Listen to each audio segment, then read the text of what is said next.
चलो, पाठ का नाम है पूस की रात। किसकी रात?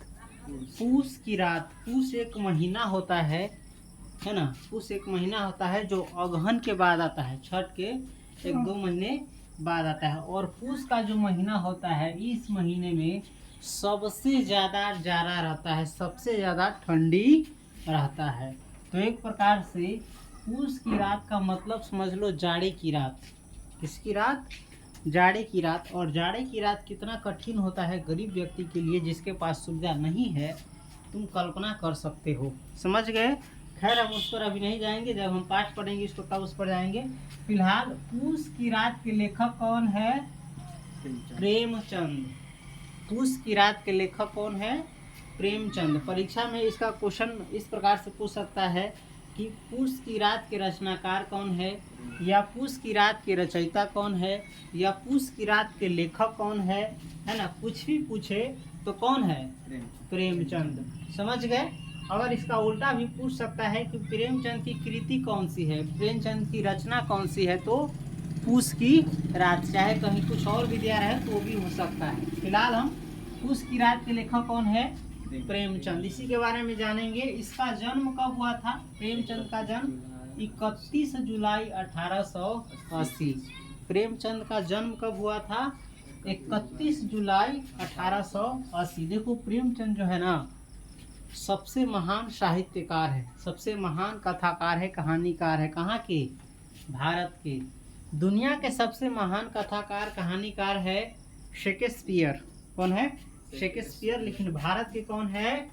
प्रेमचंद। और ये भारत के साथ साथ पूरी दुनिया का भी ये विभूति बन चुका है, यानी पूरी दुनिया में इनका नाम अब हो चुका है। किनका? प्रेमचंद का भी। तो समझ गया प्रेमचंद की जन्म कब हुआ था? प्रेमचंद का 31 जुलाई 1880। याद रखना।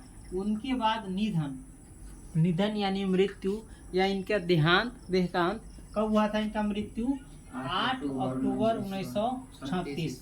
8 अक्टूबर 1936 ईस्वी। उसके बाद है जन्म स्थान। जन्म स्थान यानी इनका जन्म कहाँ पर हुआ था, किस जगह पर हुआ था? तो लम्ही गांव में। ग्राम लम्ही कहने का मतलब लम्ही नामक गांव में हुआ था। जैसे हम लोगों का गांव का नाम क्या है?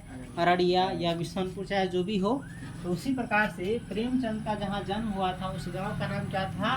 लम्ही। और ये कहाँ पड़ता है? वाराणसी में। कहाँ पड़ता है?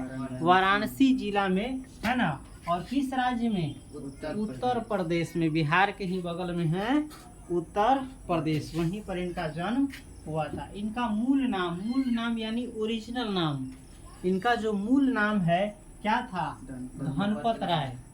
इनका मूल नाम, ओरिजिनल नाम जो रखा गया था वो क्या था? धनपत राय। लेकिन किस नाम से ये प्रसिद्ध हुए? प्रेमचंद के नाम से। किस नाम से पूरी दुनिया में प्रसिद्ध हुए? भारत में प्रेमचंद के नाम से। लेकिन इसका मूल नाम क्या था? ओरिजिनल नाम धनपत राय। और इसके बगल में लिखा गया है आरंभिक लेखन नवाब राय के नाम से। शुरू में ये जो कहानी लिखते थे या कुछ भी लिखते थे वे किस नाम से लिखते थे? नवाब राय के नाम से। एक प्रकार से इसका 3 गो नाम है। मूल नाम यानी ओरिजिनल नाम जो इनके माता पिता रखे वो है धनपत राय, है ना। ये दुनिया में फेमस किस नाम से हुए? भारत में प्रेमचंद के नाम से। और शुरू में जो कहानी लिखते थे या कुछ भी लिखते थे तो वो किस नाम से लिखते थे? धनपत नवाब राय के नाम से। किस राय के नाम से? नवाब राय के नाम से। उसके बाद इनकी माता का नाम, इनकी माता का नाम क्या था? आनंदी देवी। इनकी माता का नाम क्या था? आनंदी देवी। उसके बाद इनके पिताजी का नाम, इनके पिताजी का नाम क्या था? मुंशी अजायब राय। इनके पिताजी का नाम क्या था? मुंशी अजायब राय। उसके बाद है कृतियाँ यानी रचना। वैसे तो बहुत सारा कहानी लिखा, लेकिन उसमें जो कुछ मुख्य है, प्रमुख है, वो इसमें दिया जा रहा है। देखो, सेवा सदन, प्रेम आश्रम, रंगभूमि, कायाकल्प, निर्मला, गौवन, कर्मभूमि, गोदान, इन सब के लेखक है, रचनाकार है कौन? प्रेमचंद। जैसे परीक्षा में पूछ सकता है सेवा सदन के लेखक कौन है या रचनाकार कौन है इत्यादि, तो प्रेमचंद। या प्रेम आश्रम के लेखक कौन है? प्रेमचंद। रंगभूमि के लेखक, या कायाकल्प के लेखक, या निर्मला के लेखक, या गबन के लेखक, या गोदान के लेखक, है ना। गोदान इसका सबसे फेमस, सबसे प्रसिद्ध उपन्यास है, समझ गया। तो इन सब के लेखक कौन है, चाहे रचनाकार कौन है, चाहे कहेगा सेवा सदन किनकी कृति है, तो प्रेमचंद की। इसके बारे में कुछ ही पूछे जो नीचे दिया गया है वो है प्रेमचंद, समझ गया। तो ये था प्रेमचंद का लेखक परिचय, समझ गया।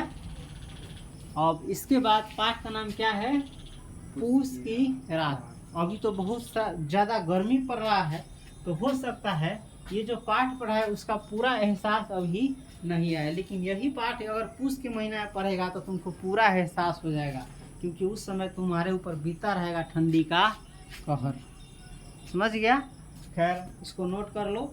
और ये जो लिखाया गया है ये पूरा परीक्षा में ऑब्जेक्टिव के लिए लिखाया गया है। किसके लिए, ये सब बहुत महत्वपूर्ण ऑब्जेक्टिव है जो परीक्षा में आएगा ही आएगा, इनसे आता ही है, समझ गया।